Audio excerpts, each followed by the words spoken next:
ఈరోజు కూడా శాసన మండలిలో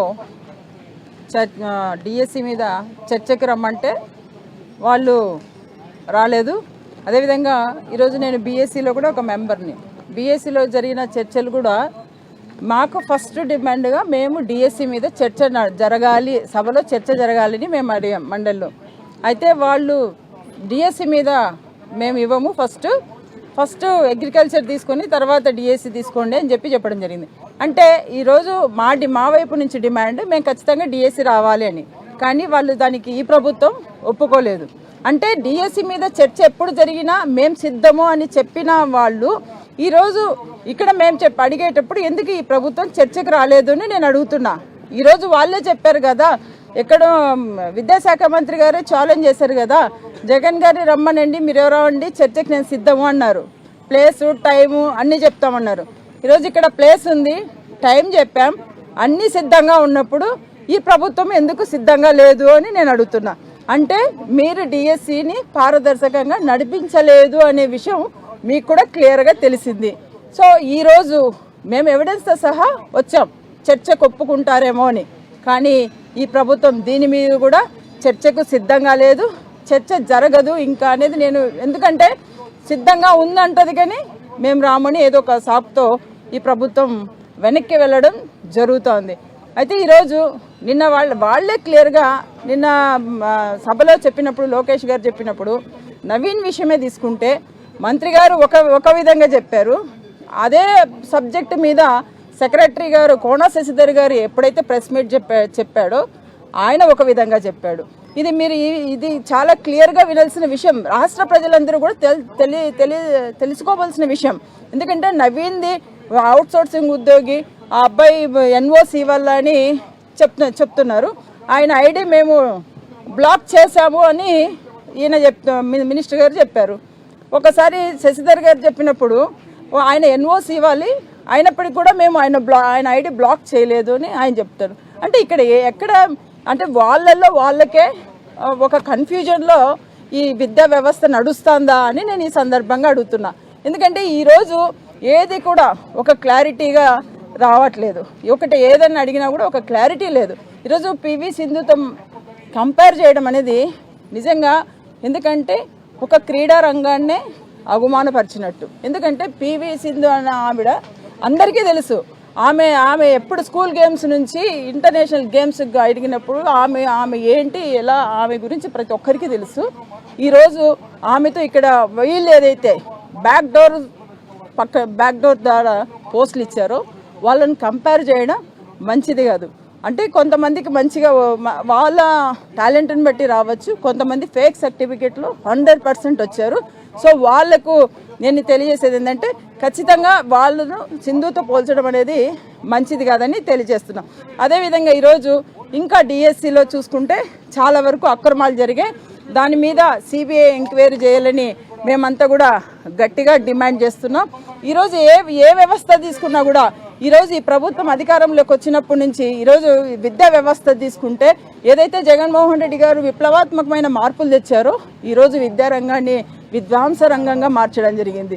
ఎందుకంటే మీరు చూసుకున్నారు, ఈరోజు ఎక్కడ చూసినా కూడా డ్రాప్ అవుట్స్ పెరిగిపోతున్నాయి, ప్రభుత్వ స్కూళ్ళలో డ్రాప్ అవుట్స్ పెరిగిపోవడం. అంటే ఈ ప్రభుత్వానికి పేద విద్యార్థులన్నా పేదోళ్ళన్నా కూడా ఏమాత్రం చిత్తశుద్ధి లేదా అని నేను అడుగుతున్నా.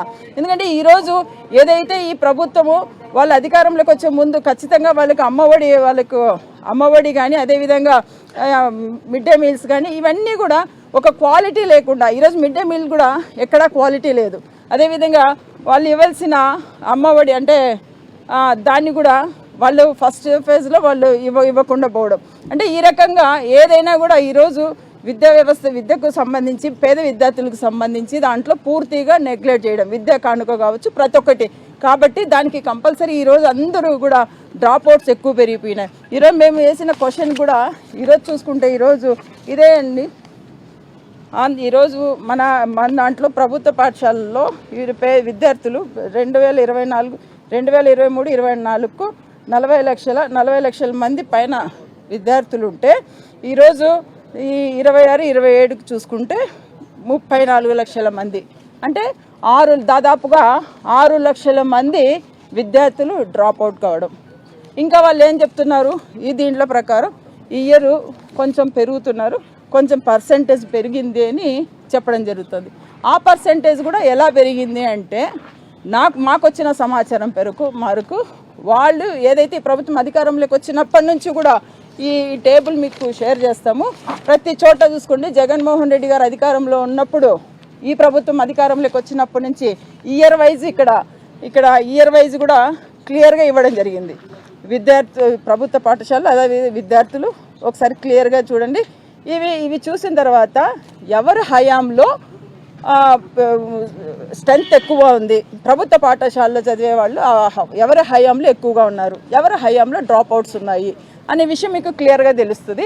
ఈరోజు వాళ్ళు చెప్పడం కూడా ఇప్పటికీ వాళ్ళు 3 years కంప్లీట్గా స్ట్రెంత్ తగ్గుతూ ఉంటే ఈ లాస్ట్ ఇయర్లో పెరిగింది అని చెప్పడానికి రీజన్ ఏంటంటే మాకు వచ్చిన సమాచారం వరకు వాళ్ళు ప్రైవేట్ స్కూళ్ళకు చెప్పి మీ దగ్గర ఉన్న స్ట్రెంత్ మీకు వచ్చిన అడ్మిషన్స్ ఈ సంవత్సరము మాకు ఇవ్వండి, అయిన తర్వాత మేము ఎప్పుడైతే యూడైస్లో తీసుకున్న తర్వాత మళ్ళీ మీకు వచ్చిన అడ్మిషన్లు వచ్చిన విద్యార్థులను మీరు వెనక్కి తీసుకోండి అని అన్నట్టు మాకైతే ఒక సమాచారం వచ్చింది. సో అప్పుడు దానికోసం ఈ కొంచెం ఈ పాయింట్లో పెరిగిందని నేను తెలియజేస్తున్నాను. అంటే ఈ రకంగా ఎక్కడా కూడా ఈరోజు ఎక్కడ కూడా క్వాలిటీ లేకోకుండా ఇది చేయడం అనేది ఈ ప్రభుత్వానికి మంచిది కాదు. అదే ఈరోజు చాలా వరకు ఆంధ్ర రాష్ట్రంలో పర్సెంటేజ్ తీసుకుంటే ఈరోజు దాదాపుగా ప్రైమరీ స్కూళ్ళల్లో 3.7% తగ్గింది. అదేవిధంగా సెకండరీ దాంట్లో 11% తగ్గింది రాష్ట్ర స్థాయిలో. అదే జాతీయ స్థాయిలోకి తీసుకుంటే దాదాపుగా ప్రైమరీ స్కూల్ తీసుకుంటే 3% తగ్గింది. అదేవిధంగా సెకండరీ తీసుకుంటే 8% తగ్గింది. అంటే ఈరోజు జాతీయ స్థాయి కన్నా రాష్ట్ర స్థాయిలో డ్రాప్ అవుట్స్ ఎక్కువ ఉన్నాయి. ఈ డ్రాప్ అవుట్స్ ఎక్కువ ఉండడం వల్ల కూడా సెంట్రల్ నుంచి వాళ్ళు కూడా ఈ ప్రభుత్వాన్ని హెచ్చరించినట్టు తెలుస్తోంది. ఎందుకంటే ఒక రాష్ట్రంలో ఇంత డ్రాప్ అవుట్స్ జరగడం అనేది మంచిది కాదు. అదేవిధంగా ఈరోజు చాలా వరకు సింగిల్ టీచర్ స్కూల్స్ కూడా దాదాపుగా 12,000 స్కూల్స్ సింగిల్ టీచర్ స్కూల్స్ ఉన్నాయి. ఇంకా చాలా వరకు చూసుకుంటే 15 సంవత్సరాల లోపల ఉన్న పిల్లలు ఈరోజు ఏపీలో 15 సంవత్సరాల లోపల ఉన్న పిల్లలు దాదాపుగా వాళ్ళు చూసుకుంటే 9,308 మందికి పెరిగింది. అదే 30 ఏళ్ళ లోపల ఉన్న పిల్లలు వాళ్ళు చూసుకుంటే 21,699. అంటే ఈ రకంగా చూసుకుంటూ పోతే ఈ విధంగా చేస్తే ఈరోజు ఎక్కడ విద్యా వ్యవస్థ మంచి జరుగుతుందని నేను తెలియజేస్తున్నా. ఇప్పటికైనా కూడా ఈ రాష్ట్ర ప్రభుత్వము గుర్తించాల్సింది ఏంటంటే ఈ విద్యాశాఖ మంత్రి గారు ఎప్పుడైతే ఈ విద్యాశాఖకు వచ్చారో నారా లోకేష్ గారు ఇప్పటికైనా కూడా ఇక్కడ ఉన్న ప్రభుత్వ పాఠశాలను డెవలప్ చేయాలని మేము డిమాండ్ చేస్తున్నాం. అదేవిధంగా ఇక్కడ డిఎస్సి మీద చర్చ జరిగేంత వరకు కూడా మేము దీని మీద ఖచ్చితంగా పోరాడతామని తెలియజేస్తున్నాం. ఎందుకంటే డిఎస్సిది తీసుకుంటే చాలా పెద్ద సబ్జెక్టు. వాళ్ళు కూడా ఈరోజు ఇంకొక విషయం మీకు చెప్పాలండి, మాకు ఈరోజే తెలిసింది. దీనికి సంబంధించి డిఎస్సికి సంబంధించి ఒక స్పోర్ట్స్కి సంబంధించి ఒక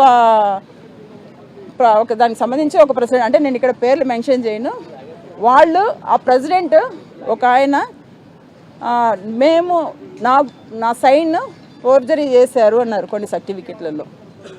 సో ఇలాంటివి కూడా మా దృష్టికి వస్తున్నాయి. ఈ స్పోర్ట్స్ సర్టిఫికెట్కి సంబంధించి ఫేక్ సర్టిఫికెట్స్ పెట్టిన వాళ్ళు ఎవరైతే దానిలో అసోసియేషన్కి సంబంధించిన ప్రెసిడెంట్స్ ఉంటారో మాది ఫోర్జరీ చేసి సంతకాలు పెట్టారు అని ఆయన కూడా ఒక లెటర్ పెట్టినట్టు మాకు తెలిసింది. సో ఇవన్నీ కూడా అంటే రోజుకు ముందుకు వస్తున్నారు. సో ఇవన్నీ ఇది చర్చకు వస్తే ఖచ్చితంగా వీటి ఆధారాలన్నీ కూడా ఆధారాలతో సహా మేము చర్చిస్తామని తెలియజేస్తున్నాం. Thank you.